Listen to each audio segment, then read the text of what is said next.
Ka përfunduar në mjekës Elbasanit procesi i demontimit të 34.000 ton municione. E pranishme në ceremoninë e rastit, Ministri i Mbrojtjes Mimi Kodheli tha se shkatrimi i municioneve përbën një arritje të rëndësishme për sigurinë kombëtare.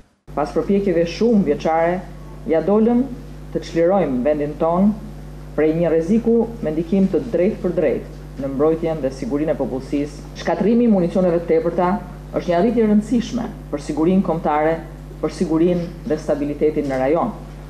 Procesi i dekompozimit apo i vetëndezjes mund të dëmtonte popullsinë dhe mjedisin. Këto armatime rrezikonin të binin në duart e keqpërdoruesve, trafikantëve, krimit të organizuar dhe terroristëve.